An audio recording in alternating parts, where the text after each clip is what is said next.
52 crimes familiaux sur 66 romans. L'obsession de la famille chez Agatha Christie. Par Sonia Firtchak, auteure de l'essai La vérité tue, Agatha Christie et la famille. J'ai compté les 66 romans énigmes et je me suis rendu compte que sur 66, il y en a plus de 50, 52, qui mettent en scène des crimes familiaux ou des crimes qui se produisent en famille. Et du coup, je me suis dit, mais en fait, le meurtre cache l'œuvre, le sujet, le thème de l'œuvre d'Agatha Christie, qui est bien la famille. Et du coup, j'ai repris tous les romans, je les ai tous relus, ceux qui ont trait à la famille, c'est pas une punition, hein. Et là, j'ai fait abstraction des meurtres et j'ai regardé la mécanique. Et je me suis rendu compte des rivalités, des jalousies, des délations, des humiliations, des rapports de force, voire de l'incestuel, des vols, des spoliations. Bref, tout ce qu'elle dit sur les familles.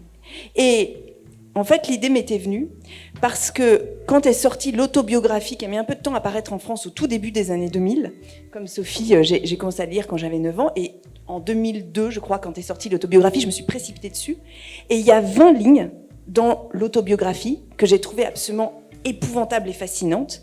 Agatha raconte que quand elle avait 5 ans, elle avait une grande sœur, Madge, qui avait 11 ans de plus qu'elle, et un frère, Monty, qui avait 10 ans de plus qu'elle. Et donc Madge, qui était très vive, très facétieuse et sacrément perverse, avait inventé le jeu de la sœur aînée. Et elle disait qu'elle-même n'était pas la seule sœur aînée, qu'elles avaient une autre sœur aînée, qui était folle, qui vivait dans une grotte sur la plage à Torquay, elles habitaient Torquay à l'époque, et que cette sœur aînée venait sans prévenir chez eux, et qu'elle était le sosie de Madge. Rien ne pouvait les différencier, sauf la voix. Et elle était malveillante. Et Madge avait prévenu Agatha, sois sur tes gardes, Agatha.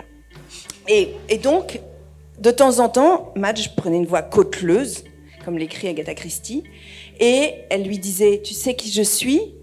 Et alors la petite Agatha, 5 ans, elle disait, oh, bah, tu es la grande sœur. Et l'autre disait, mais non, tu crois pas ça?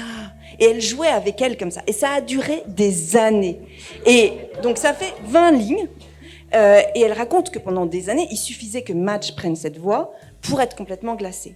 Et ça, pour moi, c'est la scène primitive de l'œuvre. C'est-à-dire que j'en ai tiré 3 enseignements qu'on va retrouver dans tous les romans. C'est que, moyennant quelques ajustements, on peut avoir une double identité, que les personnes qu'on connaît le mieux, nos proches, si ça se trouve, on les connaît pas du tout, et qui plus est, ils sont censés nous aimer, mais en fait, ils nous aiment pas forcément.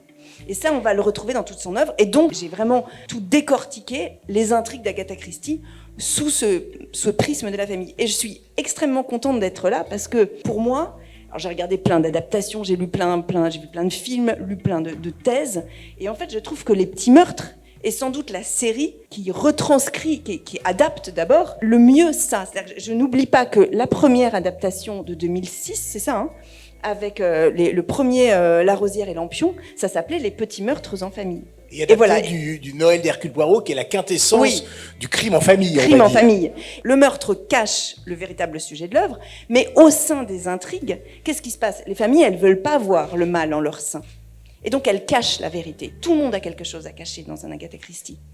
Or, quand il y a un cadavre, il faut bien appeler la police, il faut bien parler, il faut bien regarder le mal. Et c'est là où je pense que Agatha Christie, en dépit de son côté très conservateur, voire complètement réac, en dépit du fait qu'elle se disait victorienne, elle est en fait incroyablement moderne et elle annonce MeToo, voire MeToo inceste. On dit le mal dans la famille. Et je pense que, en dehors des choses extrêmement graves, toutes les petites vilainies ordinaires, les petites jalousies, tout ce dont on peut souffrir dans la famille, ça, elle nous le renvoie en miroir, mais très discrètement, puisqu'elle nous renvoie un meurtre. En fait, c'est un miroir d'autant mieux qu'il ne réfléchit rien.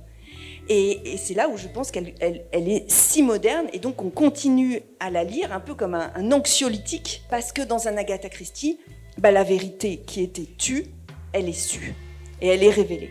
Et on a pu voir ça dans le rapport Sauvé, qui dit que l'endroit le plus dangereux, c'est la famille avant l'église.